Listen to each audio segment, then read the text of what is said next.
I'm delighted to be in your midst today to celebrate the 59th anniversary of the Nigerian Air Force, established in 1964 by an act of the Nigerian Parliament to preserve Nigeria's territorial integrity through the employment and projection of air power.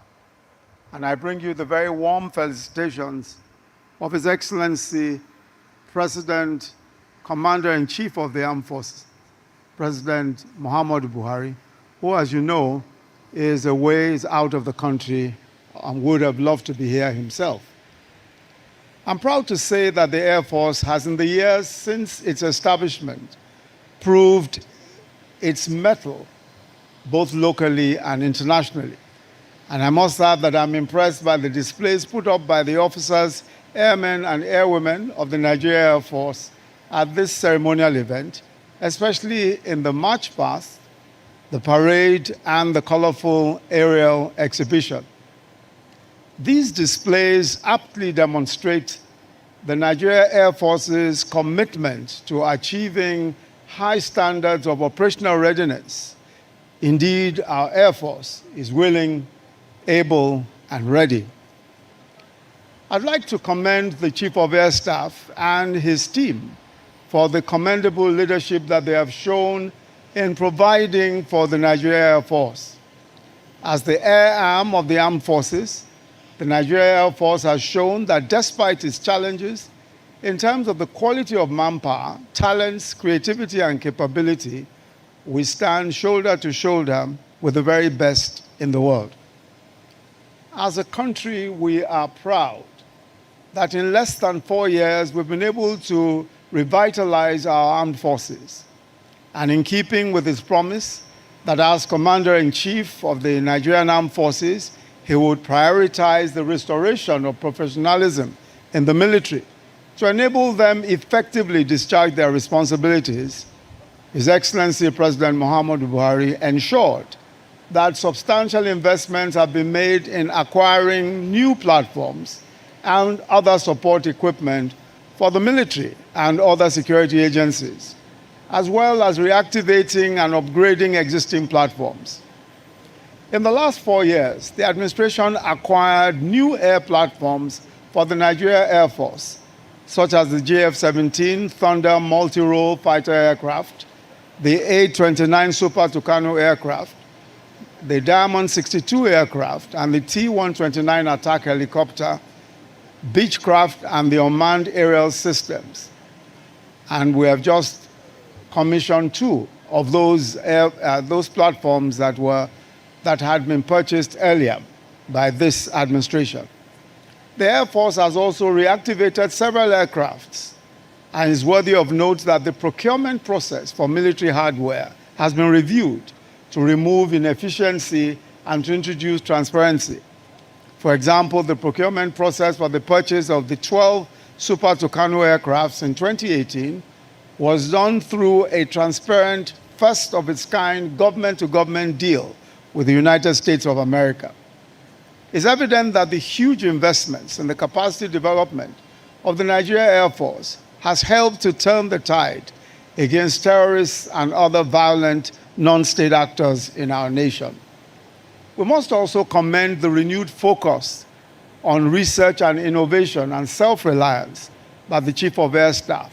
This is far-sighted, and it builds on a tradition that the Air Force has established in the years of this administration, of research, of doing creative work, and trying to strengthen our Air Force in various ways.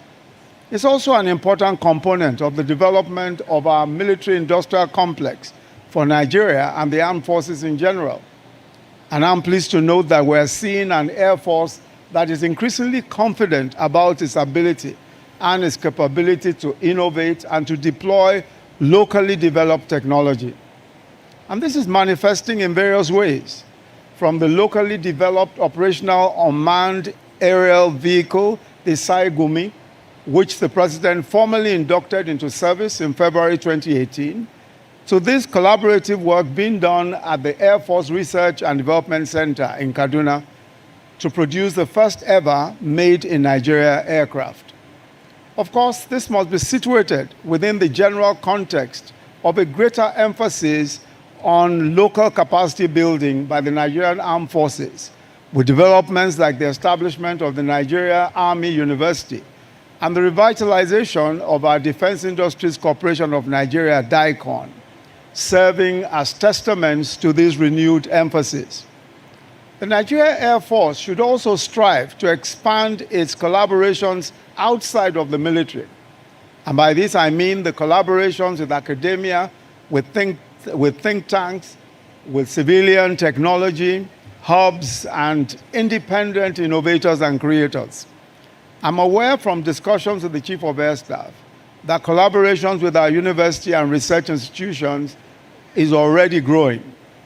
There's a great amount of potential waiting to be unleashed from these partnerships.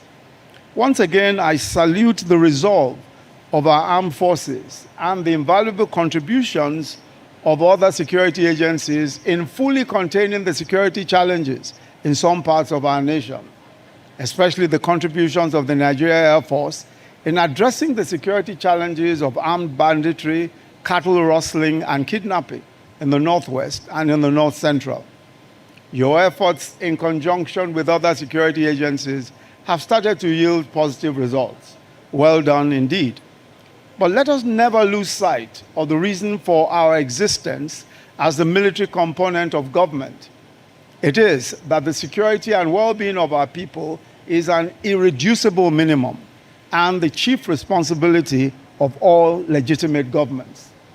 I therefore charge you to continue to work to earn the confidence of the nation and the respect of the international community as you protect lives and property, neutralizing all existing and emerging national security threats.